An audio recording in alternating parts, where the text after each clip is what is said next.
Okay, everybody, welcome again to our November 2024 meeting of our Glendale Coin Club. Again, thanks for everyone who came out to the meeting tonight, and thank you to those watching at home on our YouTube stream.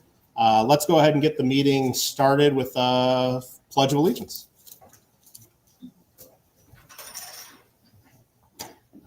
I pledge allegiance to the flag of the United States of America and to the republic for which it stands, one nation, under God, indivisible, with liberty and justice for all. Thank you. All right, just as a reminder, we do have raffle tonight. The prizes are over there on the table. You can get tickets from Don or me during the meeting tonight. The 50-50 drawing will be done shortly, so if you want to get into the 50-50 drawing, take care of that pretty quickly. Announcements. We just had our coin club show in Van Nuys, our coin show, the Glendale Coin and Paper Money Show at the Van Nuys Masonic Lodge, October 27th, so a week and a half ago. And I thought it was a really great show. I thought we had pretty good attendance, and just about all of the dealers I talked to were happy, and maybe the one or two dealers that weren't happy are never happy in their lives anyway, so I really discounted their opinions on it. I knew they were still doing okay. I joke on that, but no, everybody seemed to have a good time, and everybody was pretty pleased. We had too many dealers, really. We had more dealers wanting tables than we had tables. I actually had to give up my table at the show, and I had to share with another dealer, which was okay. Made the club an extra few bucks that way anyway, but so I think next year might have to raise the table fees a little bit, not only because costs of security and advertising and all that have gone up, but if we could have sold 4 more tables, then maybe bump the tables up a few bucks, and if someone cries about it, oh well, somebody's ready to step in, you know? No, I don't want it to be too expensive, though, to where, you know, it's all about, you know, making tons of money off the dealers. I want the dealers to be happy to be there, and I want the dealers to not worry about covering their expense, you know, making it to where it's, you know, not even really a thought, that they know they're going to make 10 times what they're paying anyway, and so forth. So there's a little bit of a balance there, but I know what the competition is too, and I'm confident we'll stay lower priced than that. So it gives the dealers a little less room to complain, I think.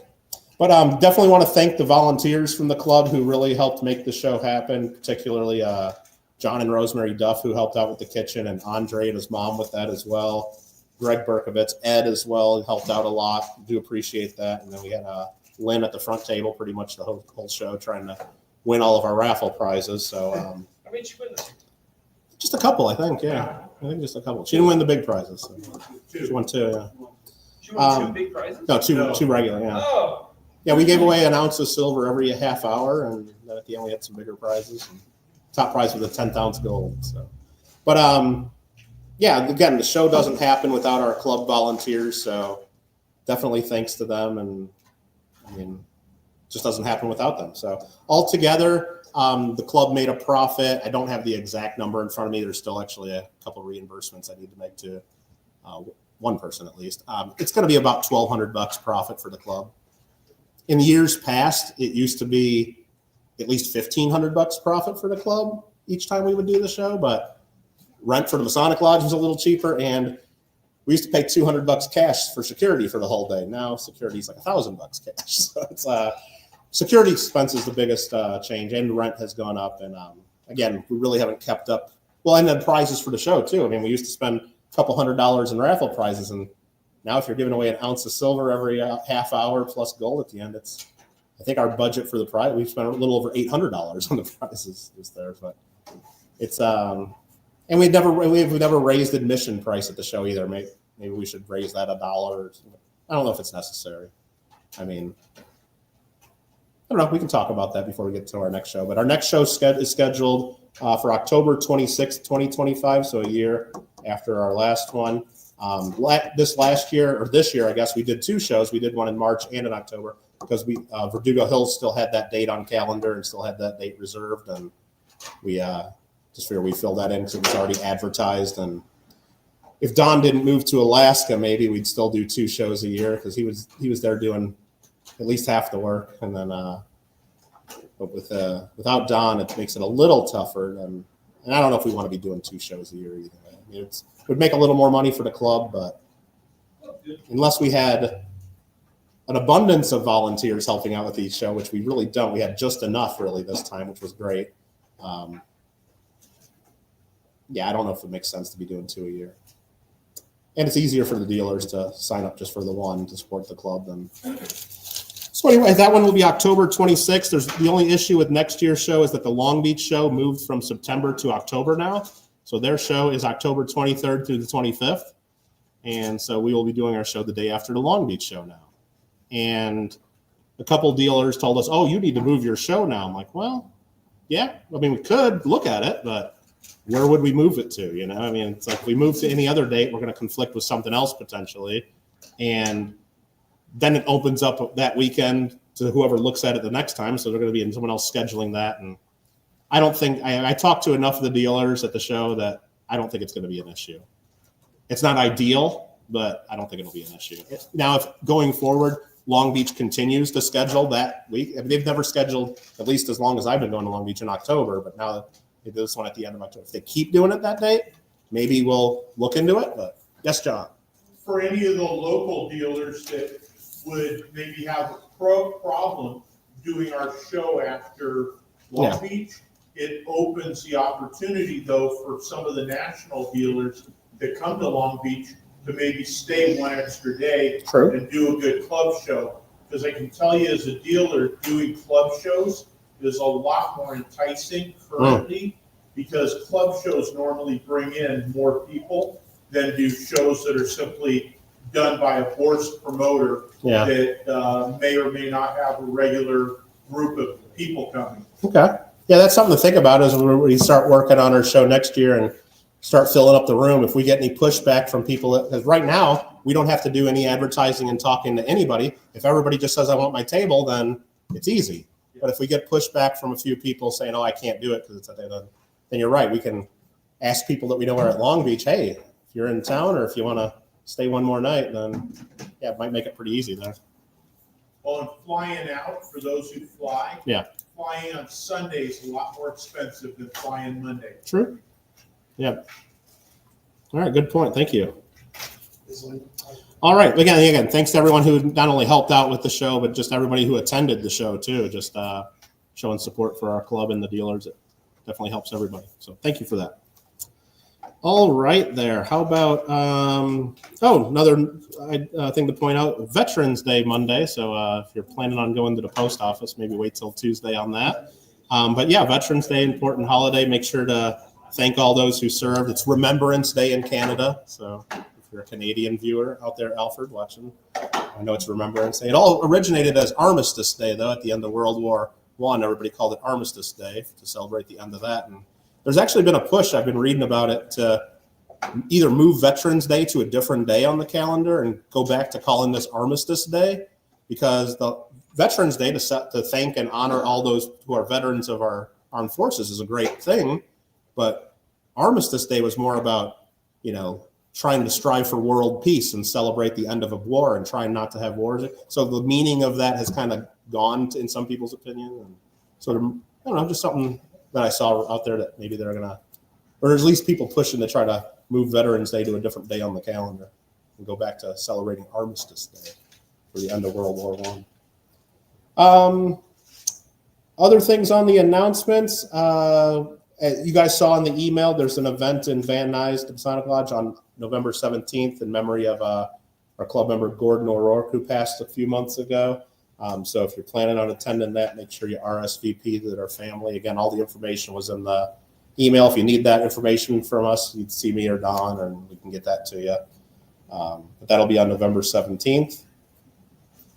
Next month, we have a Christmas party is what we usually do. So we usually don't have a program. Usually we, get a cake. The club gets a cake. We have that, and other people can bring in, whatever they want to bring in, a few desserts and stuff, and we have a good time, and club will have some drinks and play a few games of bingo for coin prizes and have a good time. I'm not exactly sure how we're going to do that this year. I know Don says he's still planning on calling the bingo games from Alaska. I don't know if that's going to work or how that'll work. It'll work.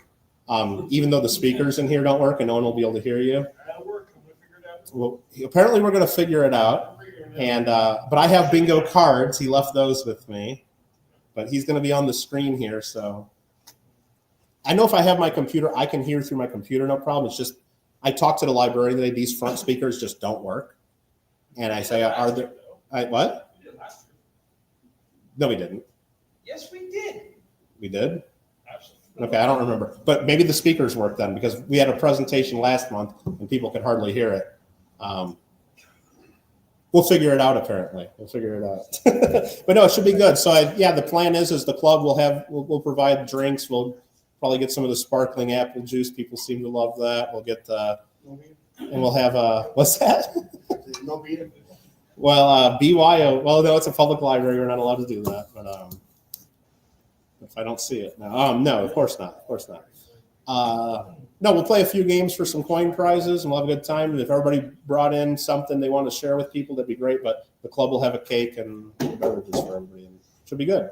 And we'll also do a raffle too. Usually in the Christmas raffle, we have some bigger and better prizes because I just told you guys that all the club made some money at the coin show, and that's one of the ways we like to spend it by having a little bit bigger Christmas raffle to try to draw some more folks in, and we'll have some good prizes for bingo too.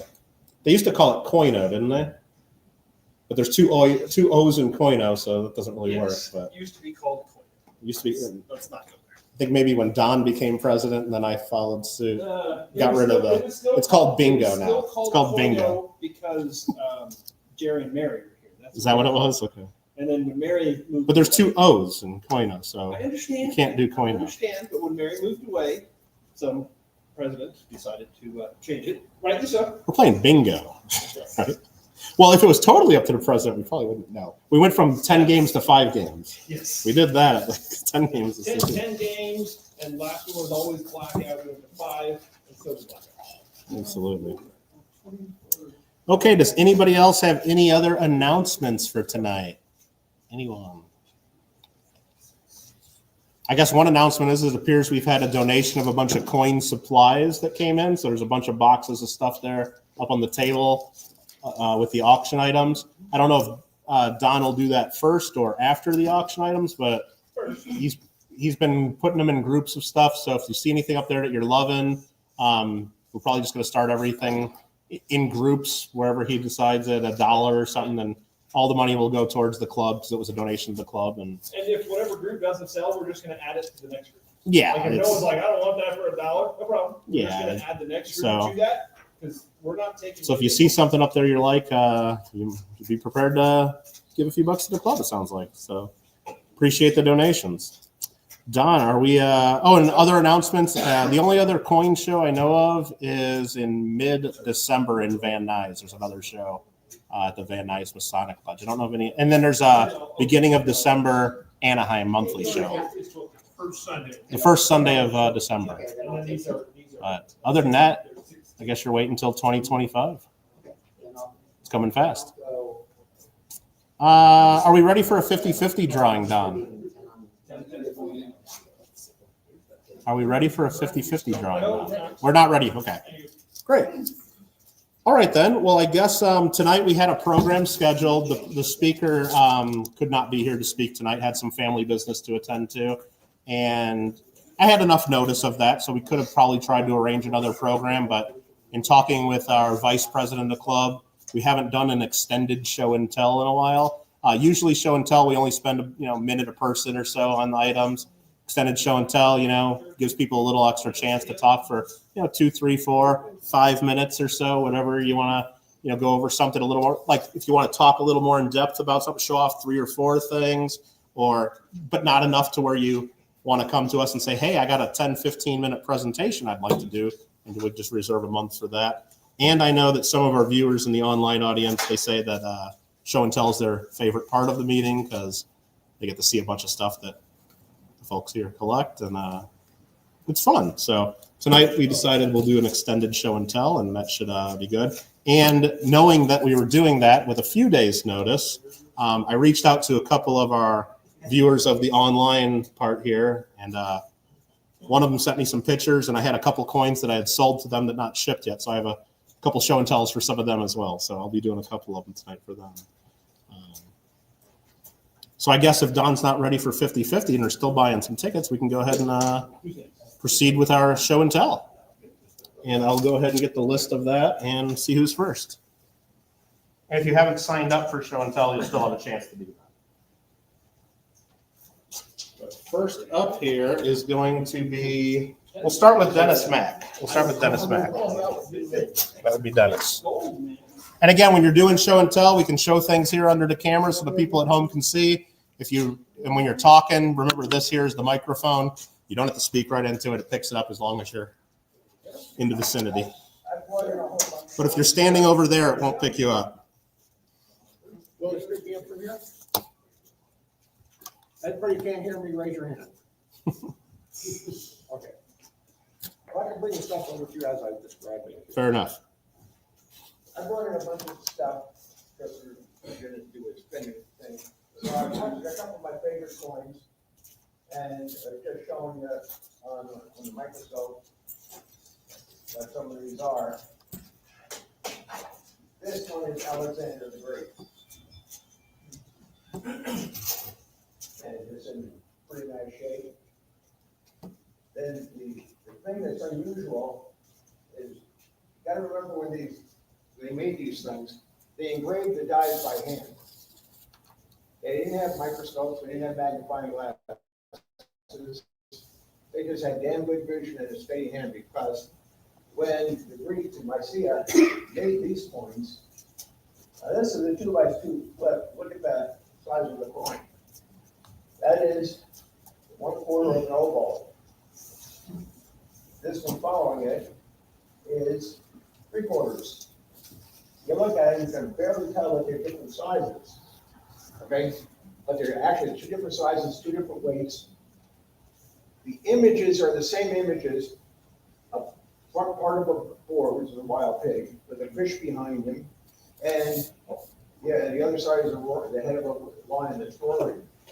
They're slightly bigger in the bigger coin. But how the hell they do that? It's not a different artist doing it. It's like the same artist used computer, just scale it up and scale it up and scale it up. There's like 5 different denominations for the ovals.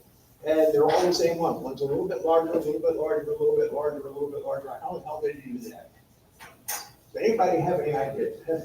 That's not a dumb comment. I've probably been trying to figure out for years how the hell they got away with doing that.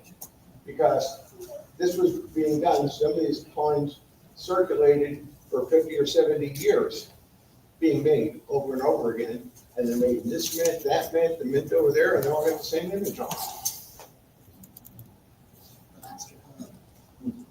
How the hell they do it? If anybody ever comes up with an idea of how they did it without using modern technology, scream, raise your hand, and I'll come running over by you dinner. I'm fine, because this is bugging the crap out of me. So, and this is my favorite $50, 1795. I got that at a gun auction. Little John Gangle down in Orange County, the Missile Hotel down there does gun auctions. And sometimes people, when they liquidate Grandpa's guns, they say, "Oh, take his coins and his jewelry and his marble statues and things like that." And so that wound up down there. And of course, if you're buying something at auction, don't buy the thing that everybody went for. Don't buy guns at the gun auction. Buy the coins. Because everybody at the gun auctions, they're for the guns. And if you're doing a coin auction and there's 1 or 2 guns in there or 1 or 2 Yager figurines, guess what? They're going to go undervalue bid on them. So that's the technique for buying at auction. I've been a professional auctioneer for many, many years. I'm telling you how this works. If you want to make money at an auction, buy the thing that doesn't belong. Unless there's something that you absolutely have to have. You can go from auction to auction to auction and really clean up. So that's my story, and I'm sticking to it. Sounds good. And I'll bring these over to you to show them to the public. You might have to repeat everything you said because I don't know if they heard any of it. But And if anybody wants to look at the images on here, well, thank you. just bring your stuff or the stuff I got there. All right, thank you. For those of you watching at home, these were the coins that were presented right there. Thank you. All right, Don, are you going to do a 50-50 drawing right now? 50-50 drawing. Okay, perfect. All right, so we had $25 in sales. So the winner's gonna, we don't have change, sort of. So the winner's gonna get $13 and the club will take 12. Who doesn't have tickets? Sounds good. I don't have tickets for it. Sorry, internet said the F word.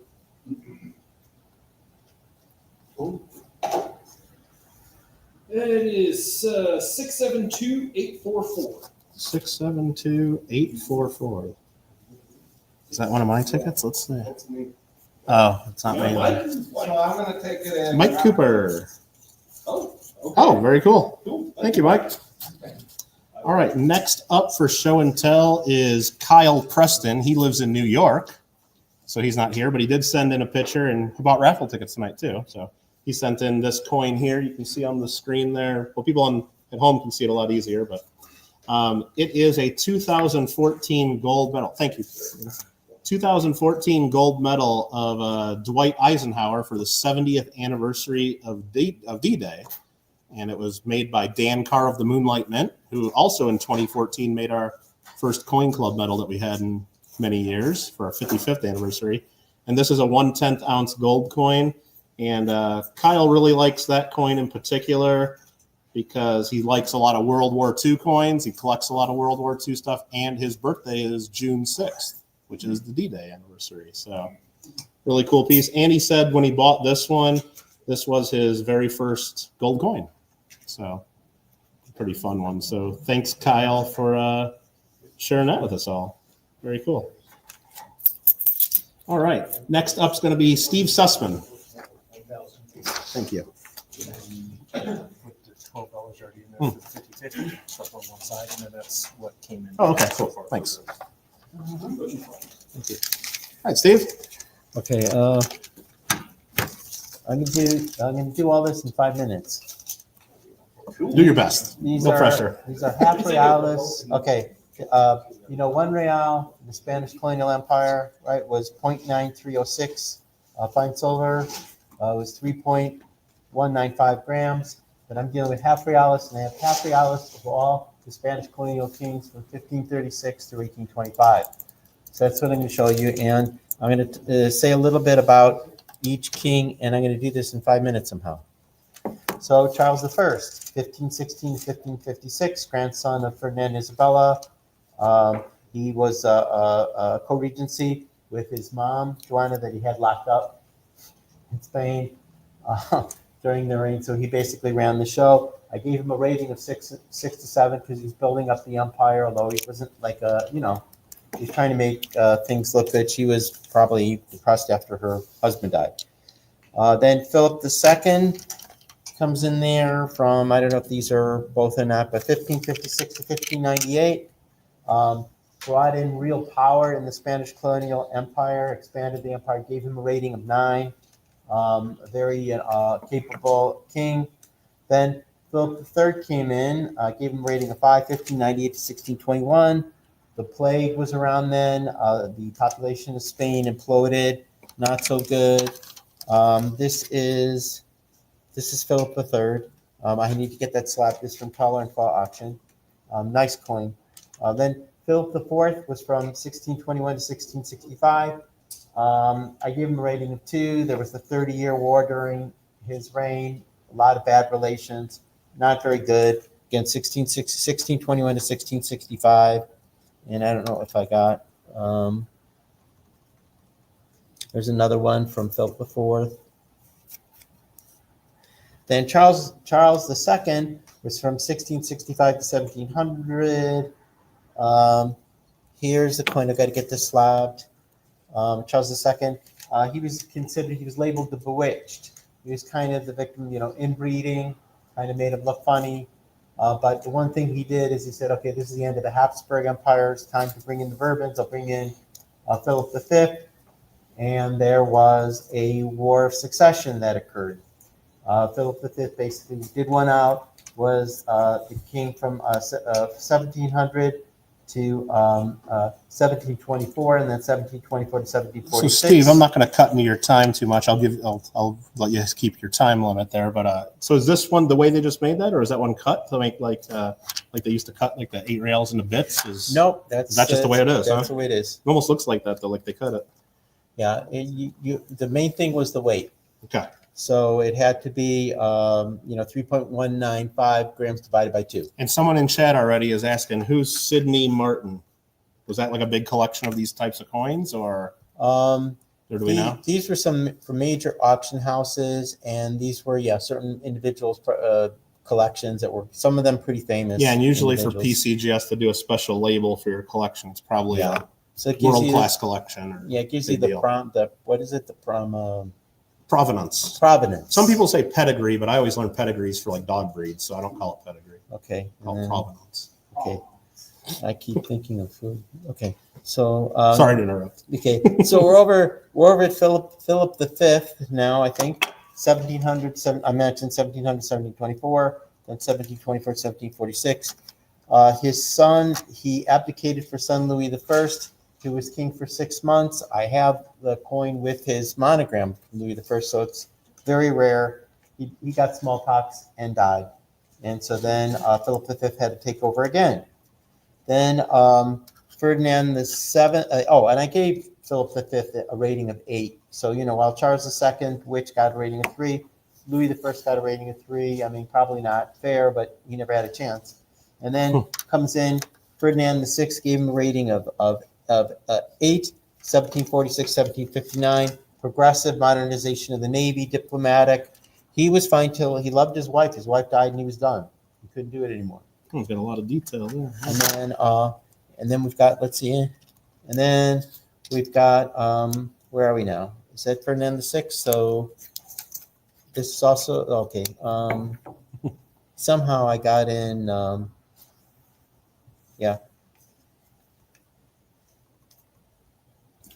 So where am I? This is Ferdinand VI. Okay. This one says Philip V. Does it? Yep. What year? 1747. Okay, supposedly Ferdinand VI took over.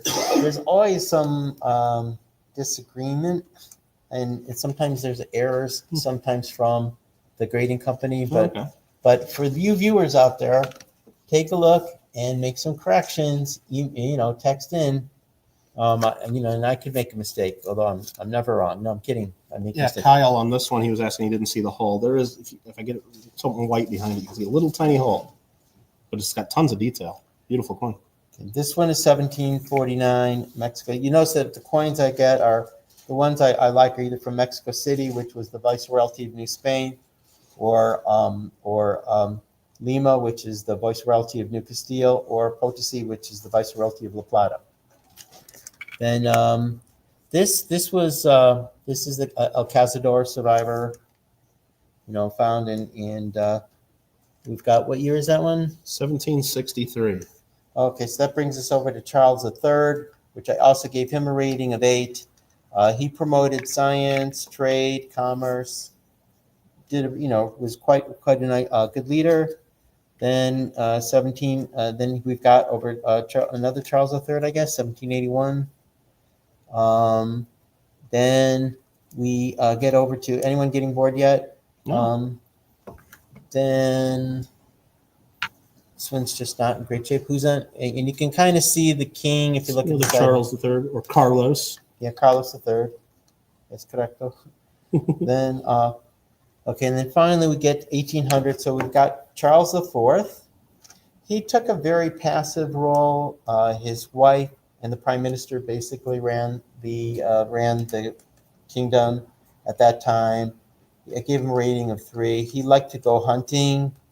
He was kind of allied with the Republic of France. Basically, he just wasn't there. And then we finally get Ferdinand VII, who before Joseph Napoleon took over, he was kind of liked after he retook the kingdom from he was there from 1808 briefly, and then to 1809, then 1813 to 1833 until he died. But he's probably, people say he's responsible for the fall of the Spanish Empire.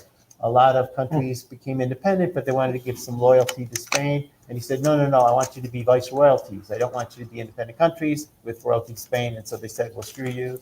And this is one of the last coins that was minted in the Spanish colonial empire, 1825, MS66, so quite rare. It's, of course, the top from NGC. Wow. And there is one coin somebody found from like 1826, apparently, and that's it.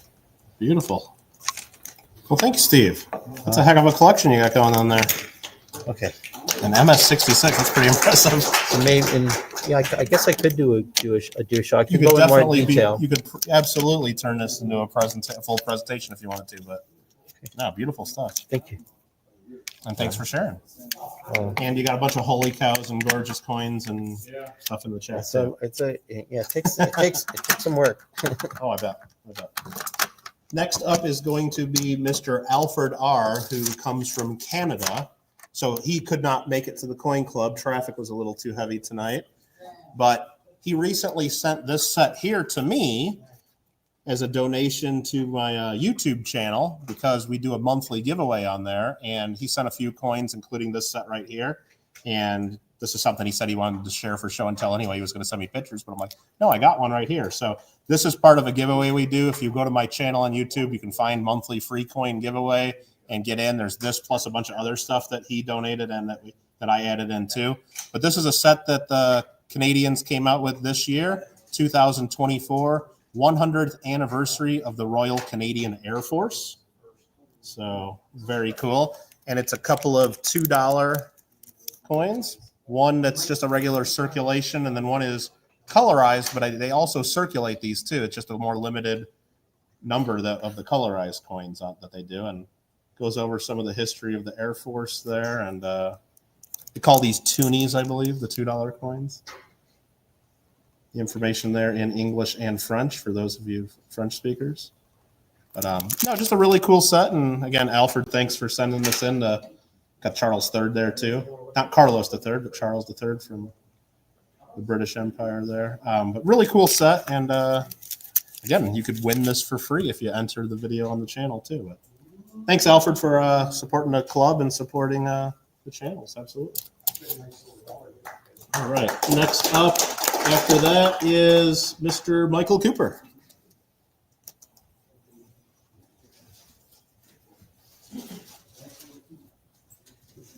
He might be stuck in Morden traffic. Kyle's watching from Canada. He might be at the border still.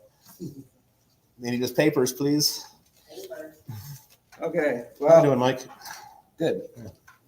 I had the good fortune of being on a cruise for the Dodgers World Series, watching it on the huge screen by the pool. But I missed the show. Poolside Dodgers game, nice. But Yeah, we got lucky with the show that was between the two World Series games because I think attendance would have been a little worse, even from our dealers, I think. anyway, so I brought some baseball-related items in honor of the Dodgers, and I will make it really quick. No, take your If you time. guys remember, Denny's gave out these cards maybe 20 years ago. They're like that. Just a bunch of my baseball cards I never open. I figure the packs are going to be worth something maybe someday if they're not open once you've gone through them. Cool. From Denny's, huh? Yeah, Cool. I don't remember. I think you had to get I don't know, You got to get the whole All-American Slam to get one of those. a couple Dodger pin collections.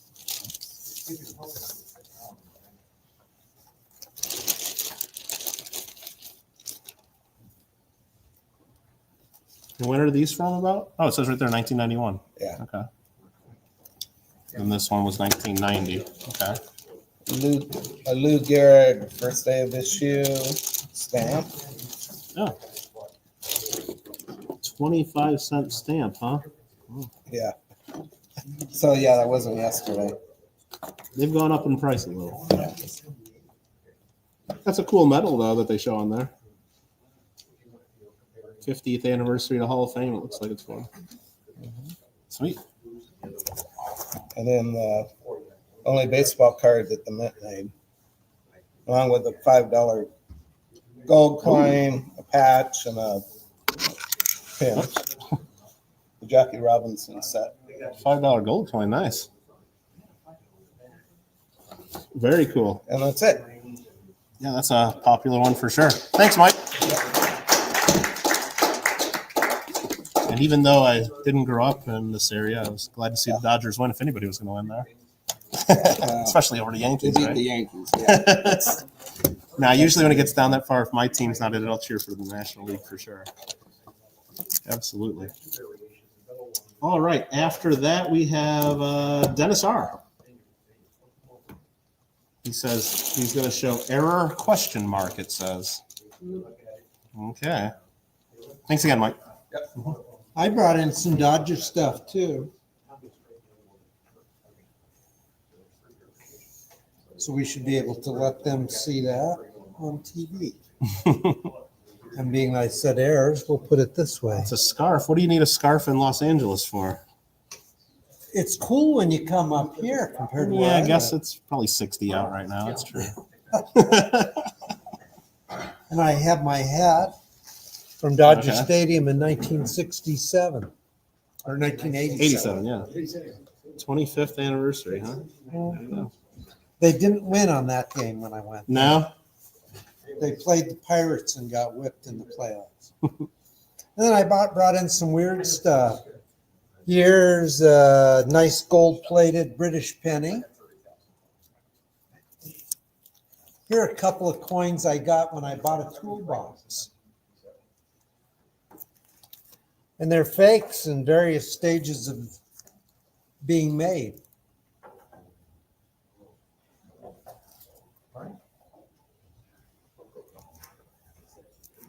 And here's something that is not an error. Somebody actually clipped the coin. Hmm. So that's some post-mint damage, you think? Yes. Okay. And then I have a bunch of minor errors that I'll leave out. And I'll just show one more unless you want me to go more. This is a 1 cent blank with the lamination. If they would have made a coin, it would have been a good error. That's still kind of fun to have on the blank. Yeah. And it's got the rim put up, right? So Yep.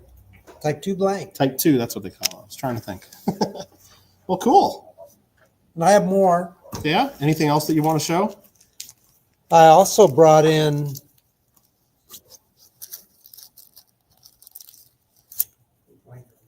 They say that hat's in really great shape for 1987. What's this here? 6 programs. Oh, it's your USB with programs. Okay. So maybe some future meetings there. All right. Yep. Well, thanks, Dennis. Appreciate it.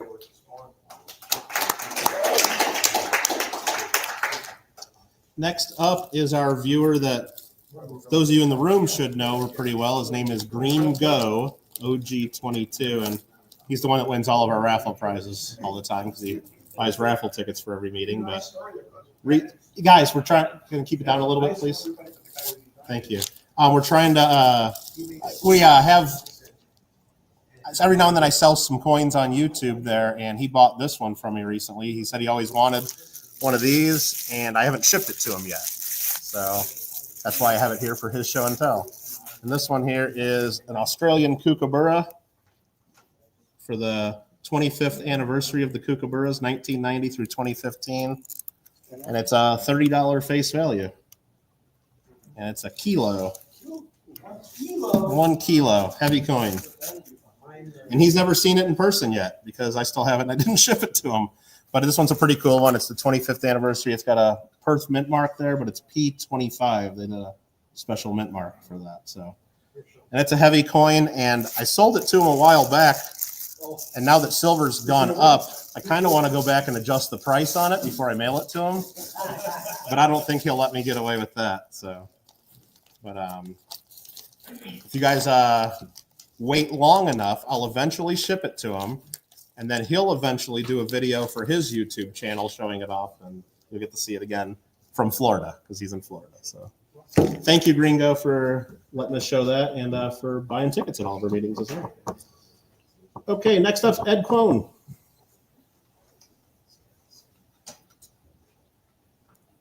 So I wanted to share this. This is something that I when I first started doing coin collecting, and I didn't want to do pennies and stuff. So I found 50 cents were pretty common, still kind of common. You can get a hold of, and so I started collecting them all from 64 all the way, all the Kennedys. I could find the 50 cents, 1 cent, and I would go to banks and stuff and try to, and cashiers ask me that 50 cents, and this is what I've collected overall during the 3 or 4 years. The only ones I'm missing are the 80, the 87s. I think, right? 87s, yeah.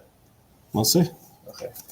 This is, so there's some silver and plats and stuff. So I try to get one from each of the mints, the Philadelphia as well as the Denver mint. And so that's my collection. I didn't have a book for that, so I went and personally put the dates and the mintage of all of the things. So I'll go spend a little time on that. So that was my first collection. I started me collecting coins. And so these coins, I didn't go out and purchase. Okay, every coin in here, I went and traded for.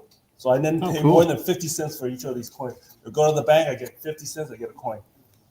In like a department store, if they had some 50 cents, I trade them for whatever they had. Well, you'll be able to find the 87s. They're tougher to find out in the wild like that, but because they were mint set only. So but everything it's doable. It's doable. Is all everything I got in here, even the silver, I got in the wild. Sometimes I buy like $500 worth of $50, and then you just open the rolls and just look through them. And that's But it's great. I like the way you made the album how you wanted it for your collection, because I see a lot of collectors, they get upset like if they buy a Dansko album like this and they don't have the one that the hole's there for, and they think their set's incomplete, and it's like, well, do you want that coin or not? And they don't even want it. So make it, it's your set, make it however you want. Just because the album says you have to have a certain one, you don't have to if you don't want it in your collection, This was a Liberty. And there's sometimes the albums won't have a spot for a coin that should be in your collection, so you can make it the way you want it, And some of them are the more newer ones in the back. I had like 2000 ones that they had made special and stuff, I guess, for collectors and stuff, right? Some of these. Okay. So basically the same picture. And then, there is the Kennedy hair one was the air, and I guess in 60. The accented hair one. Yeah, that was the only thing. But anyway, that's my collection. You can take a look at it. Well, cool, Ed. Thanks for sharing. All right, next up is Michael Kittle. Oh, that's me. Okay. What I got here is, I don't know if anybody heard this week, but there was an election in America for the president. I don't know that, you have to do your own research on this, but I hear there was an election this week, and they've actually had elections in the past too. So these are some campaign medals from the 1892 election, and these are from Benjamin Harrison. And I brought these in just because they're cool to see, and these are deep near proof-like examples. Both of these are finest known examples of these medals that have been graded. Pop 1 with none higher, so just pretty cool that they graded out that way and that I got these. But what's really cool about the 1892 election and why I wanted to bring these in today is because Benjamin Harrison was the 23rd president, and he was right between Grover Cleveland, which was 22nd and 24th president. And right now we have another presidential term that's going to be non-consecutive terms. And there was a lot of similarities going on in 1892 that we have today. The 1892 election was a landslide, overwhelmingly popular vote winner and electoral college winner was Grover Cleveland when he got back into office. The elections in the years before were very contested, controversial. They fought a lot. We had different popular vote winner versus electoral college. You had corrupt bargains even in some of the elections to, get the wrong person, in a lot of people's view, in the power. A lot of craziness going on back then that you kind of hear in the news even in recent years. And on the back of it's, this one here, I'll just show the medal. It's Benjamin Harrison, and on this one just says for president, 1893, 1897. He lost the election there. And then here's another one, Benjamin Harrison. And this here, protection and reciprocity. One of his big campaign ideas was, we're going to protect the American businesses and American farmers. And we're going to put a bunch of tariffs on the foreign goods and basically a lot of the same stuff you're hearing today.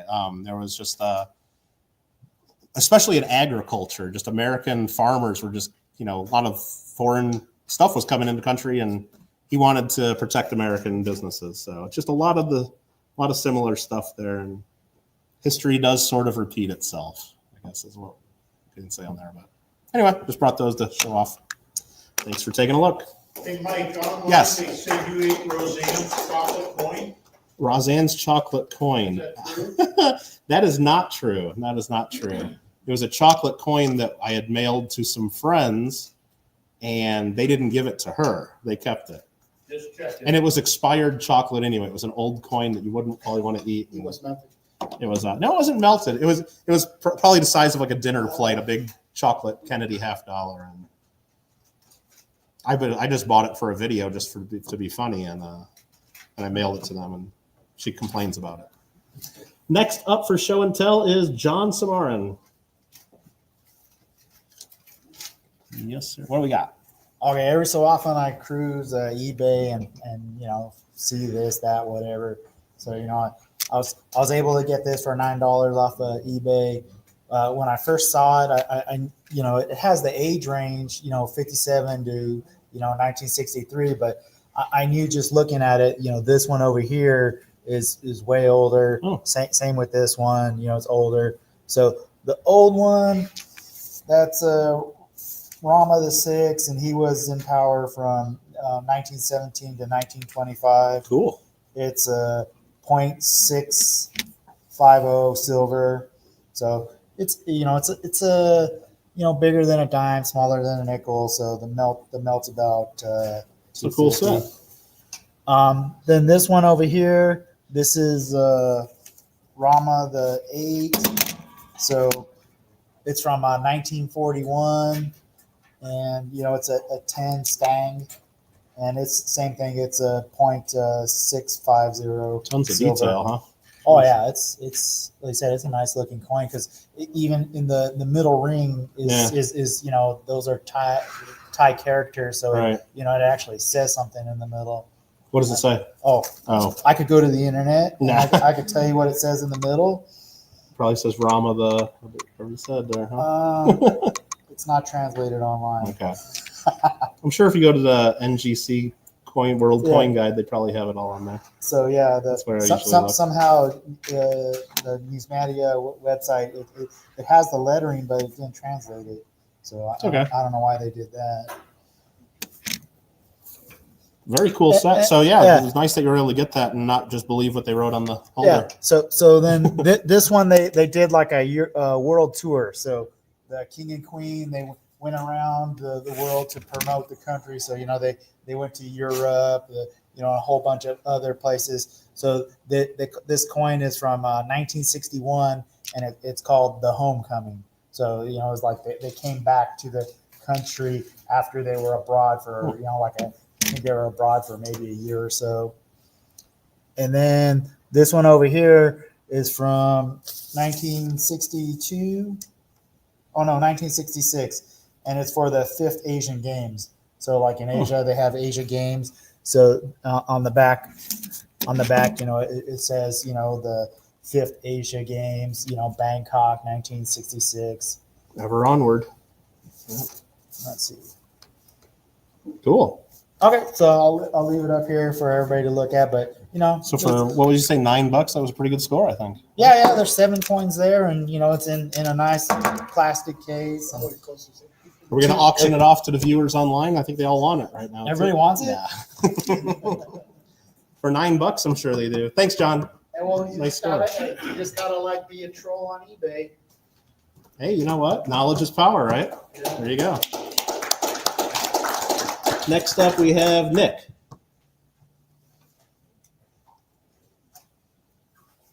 Well, I haven't missed a couple of meetings, so I thought since we're having the extended show and tell, I'll do my ANA show and tell.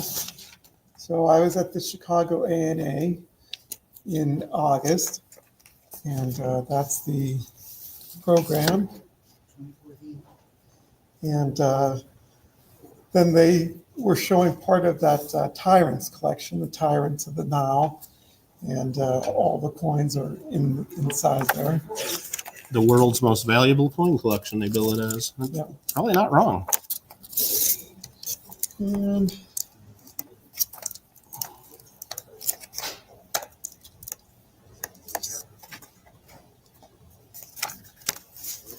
And a few coins that I got.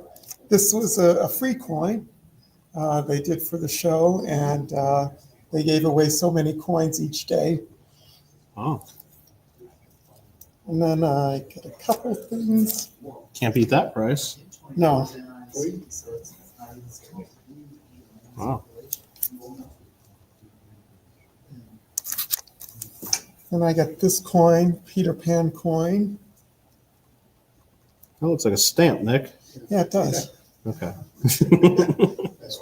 That's coin. Very cool. Which country does this? Pretty cool. I forget which one Pop it it is. out. I don't want to pop it out there and break it. I think it. No, he doesn't want to come out. Oh, maybe it says on there, huh?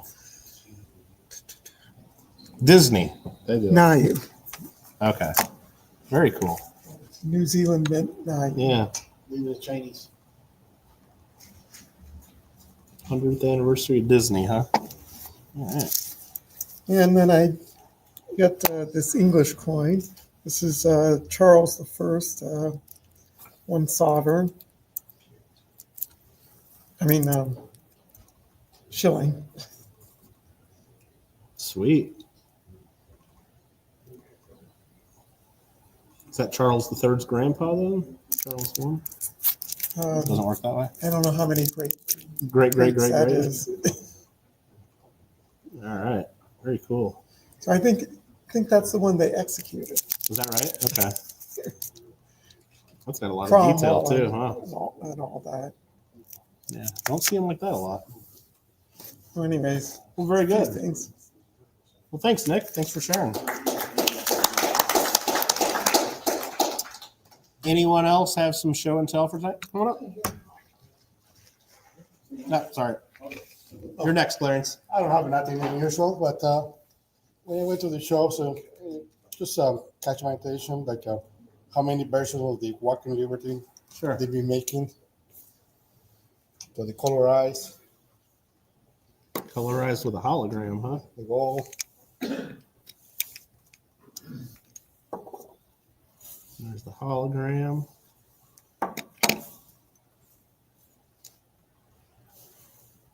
Colorized.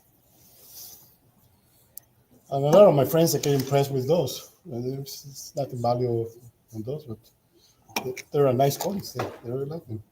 They do all kinds of things to them, don't they? Yeah, so I wonder which other versions I haven't seen. There might be some. Yeah, I think I've seen some where they do them like a dark, like antique finish, like to where they're almost black. Yeah, so, but very cool. And you get all these at the show, or just Oh no, I got it separate. Just all different shows? Through the Okay. years, yeah. Got it. Yeah. Very nice. Thanks for sharing those. Awesome. Clarence.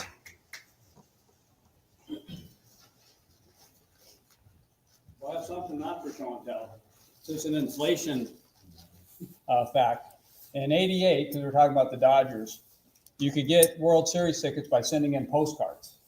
And so we sent in a bunch of postcards, and we actually got tickets to Game 1 in the right field pavilion. Tickets were $25 a piece. Hmm. I don't know if you heard what they cost for the World Series this year, but they were well over $1,000. Wow. Yeah, so, so anyways, I brought these Eagles in, and I bought these online, which if somebody's got a good eye, they can tell it was a mistake, but I never put them with my other coins. I kept them aside for some reason. Then I bought a scale, and these do not weigh a Feels a troy little ounce.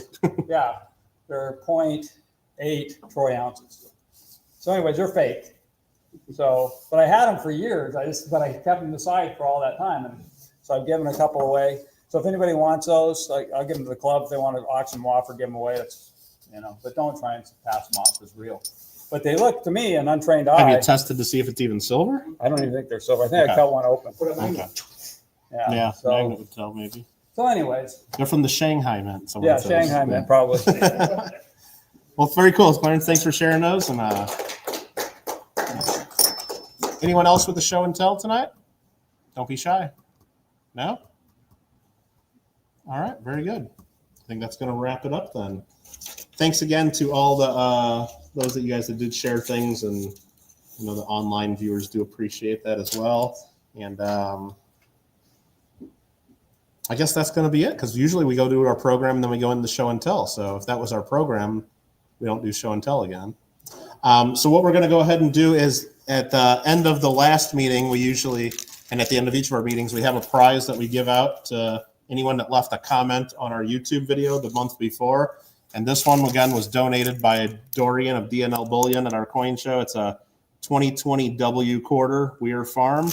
So if you left a message on last month's video, which you still have about a minute or a minute and a half to do that by the time I go up and go pick the winner, you have a chance to win that. So I'll go ahead and do that. Those of you guys in the room, you can feel free to start taking a look at the auction lots. And if Don's ready, you can start digging into refreshments as well. But I'll go ahead and do this, and then we'll wrap up the meeting. And if you still want a chance to get some raffle tickets, we can help you out with those as well. But thanks again for all that did the show and tell. I'm going to go ahead and get this meeting link here, or not the meeting link, the YouTube link, and pick a winner here for everybody. All right, if I can figure out how to do this. These were Clarence, right? Those were Clarence's show and tell. Yes. Okay, talking about All right. How do I get the meeting up here? Let's go there. I'll go to my channel and get the link from the October meeting right there. Mute the advertising. Get the link. Go to the YouTube comment picker. If I can find out where that's at. There it is. I don't know if you guys won't be able to see this online, but I'll read off who it picks in just a second here. It's filtering out duplicate users. I'm obtaining comments right now. There's 20 people commented on last month's video. The winner of the 2020 W quarter is Dennis Rockland, 5634. So Dennis, he says, great meeting, great speaker. It was an enjoyable meeting. Dennis, make sure to email me within 1 week to claim your prize. And we'll get that to you. Oh, wait, Dennis is right here. Dennis, congratulations. Right here is your prize. So that totally wasn't rigged. They saw it in the room, me picking the winner. I didn't just point to someone in the room and let them win, but very, very good. Again, thank you guys for watching. And again, we won't be broadcasting our Christmas meeting because all we do here is eat a bunch of cake and drink a bunch of sparkling apple juice and play some bingo. So you guys can't participate in that, unfortunately. But thanks again for being here, and we'll see you on the next one. Bye. Did I win?